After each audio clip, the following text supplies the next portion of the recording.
बोले कार्तिक महात्मा की जय। पतित पावनी कलिमल हरणी मंगलकारी मोक्षदायी माँ गंगा मैया का ये पवित्रतम तीर्थ हर की पैड़ी ब्रह्मकुंड है। कार्तिक का पावन महीना चल रहा है। कार्तिक महात्म में आप सुदास के पुत्र मित्र साहब की कथा सुन रहे हैं।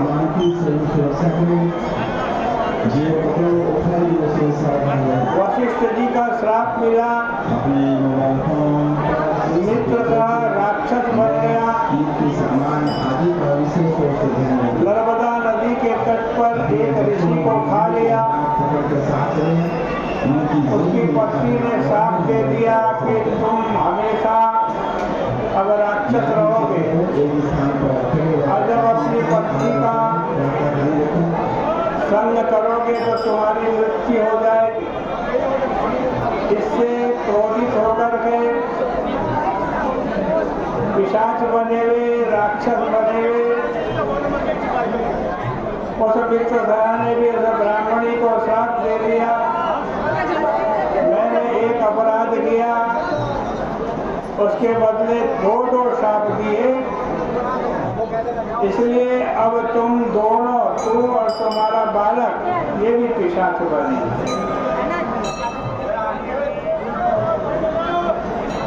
घूमते घूमते नर्मदा नदी के तट पर वो पहुंचे। वहाँ एक बट वृक्ष था। उस बट वृक्ष में पहले से एक ब्रह्म राक्षस रहता था। अपने वृक्ष के नीचे आए हुए इन पिशाच पिशाचनियों को देख करके बड़े क्रोध में भर करके वो ब्रह्म राक्षस आया और पूछने लगा, तुम कौन हो, यहाँ क्यों आए हो, पिशाच क्यों बने हो। मित्र ने अपना सारा वृत्तांत उस ब्रह्म राक्षस को बतलाया और उसके बाद अगले अध्याय में मित्र उस ब्रह्म राक्षस से पूछ रहा है, महाभागा वया वै किं कृतं किं तत्युगे पुरा वया वै किं तत्पुरा सख्य मति रमेण तत्सर्वं वक्तुमर्हति।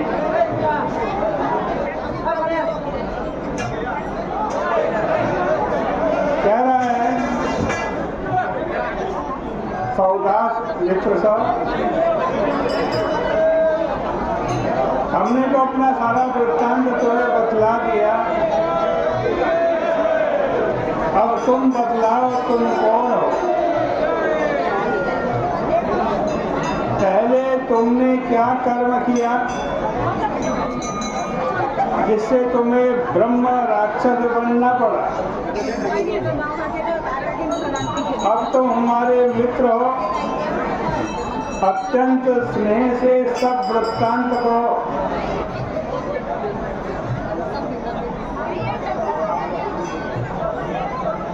कह रहे हैं। नराणां सर्वदुःखानि हीयन्ते मित्रदर्शनात् तस्मान् मित्रेषु मतिं मान्न कुर्यात् न वञ्चनां सदा।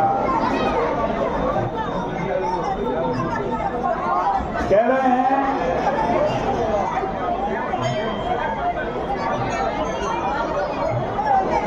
मित्र का दर्शन सब दुखों को दूर कर देगा। इस कारण मित्र के साथ छल नहीं करना चाहिए।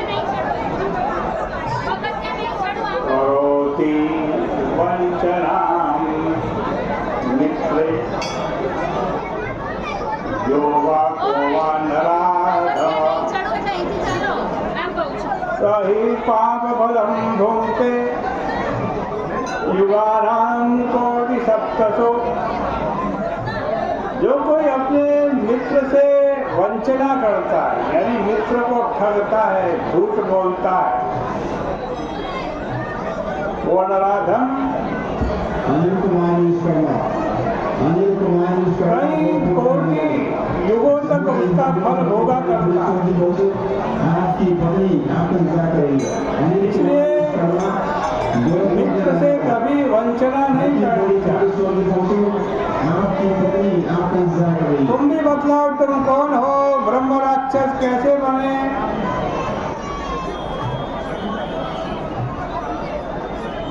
सोदास से पूछा गया, वट के नीचे बैठा ब्रह्म राक्षस प्रीति युक्त धर्म के वचन कहने लगा। पहले मैं मगध देश में वेद में प्रवीण सोमदत्त नाम का ब्राह्मण था, धर्म में निष्ठा रखता था, परंतु अभिमान में भरकर मैंने अपने गुरु का अपमान किया, गुरु को उदासीन किया, और इसी कारण ये गति प्राप्त हुई। आहार रहित दुख युक्त हमको कहीं सुख नहीं मिलता। हमने हजारों ब्राह्मणों को मारकर खा लिया।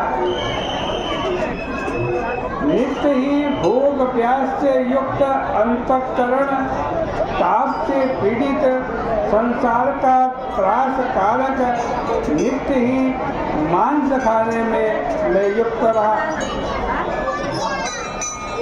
गुरु के अपमान से राक्षसत्व की प्राप्ति हुई।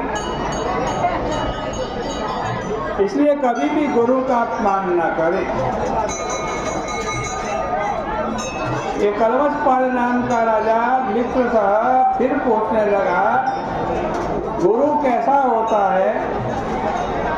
तुमने पहले किस गुरु की स्तुति की? हे मित्र, हमें सब बतलाओ।